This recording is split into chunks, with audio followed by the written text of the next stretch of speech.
Back here now, it is back to school and back to the football field for many student athletes, but not for a local teen. Rashawn Council's family said a concussion changed his life and blames the school for not doing more to help him. In a story you'll see only on 10 News, the former Monte Vista High School athlete spoke to the Team 10's Melissa Masiha about the devastating injury that his family, Mel, says really could have been prevented here.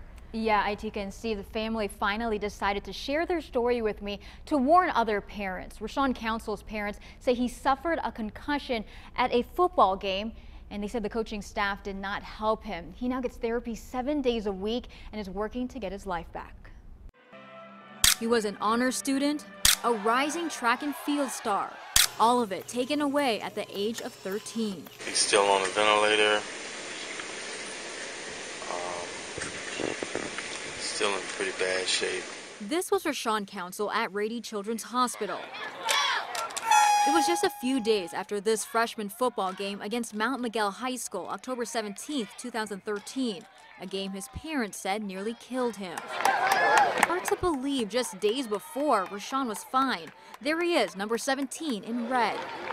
The video doesn't show the exact moment of the hit that changed his life, but according to his lawyer, after the game, Rashawn vomited and collapsed. He suffered a concussion and a subdural hematoma, or bleeding of the brain. He spent the next 8 months in the hospital. Do you remember being in the hospital? Yes. Do you remember that day when you were playing football? No. The family's lawyer said Rashawn complained he didn't feel well during the game, but they kept him in anyway. The lawyer said the coaches were trained to recognize the signs of a concussion, but failed to help this promising athlete. At a time when most teens start learning how to drive, Rashawn is learning again how to walk.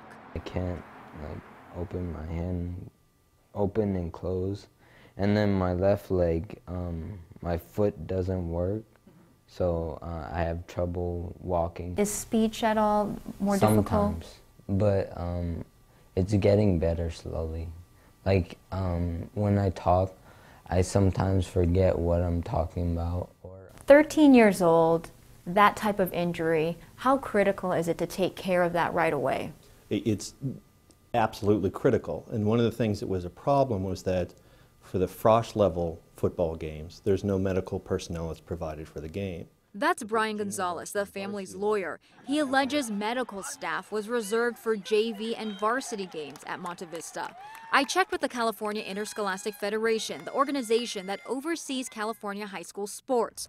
According to both the state and San Diego office, there is no CIF rule when it comes to providing medical staff during regular season football games. A spokesperson told me the district decides those rules. Brain injury is a whole different ballgame. Dr. Alan Richburg is with the San Diego Sports Medicine and Family Health Center. He's not affiliated with Rashawn's case, but specializes in sports injuries. The developing brain is going to be the most important brain to protect. An adage is, when in doubt, take them out, okay, for evaluation. Rashawn now attends special classes at a different school. Still, he's a young kid with big dreams. So you're 16 now. What do you want to be when you grow up? I want to be a biomechanical engineer. To me, the most important cases are ones that you can feel you have something you need to fight for. And Rashawn is somebody that I will always do everything I can to fight for. Rashawn leaves families with a warning as kids head back to school and back to sports. Concussions are real.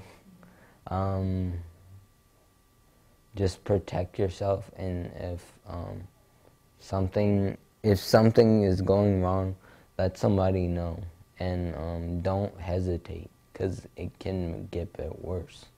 It can get worse. And the family is also suing the helmet maker Riddell. I contacted the company, but a spokesperson told me that they don't comment on pending litigation. All right, you say they don't require the ambulance to be there for these freshman games. I know that I've seen them before, so what's up with that? Well, CIF does have a rule when it comes to varsity playoff games. They do require an ambulance and a doctor or a trainer there, but other than that, it really is up to the district. I contacted Grossmont Union High School District, and they spoke to me via email. Their spokesperson said their policy is to have a doctor at all varsity football games. She also said trainers will be at all home games and maybe at visiting games for all 3 levels of football. And I did ask if the policy was in place during the time when Rashawn was playing, and she said yes, but she just couldn't talk about the lawsuit. understand. Maybe this will bring about some change. All right, Lyle, thank you.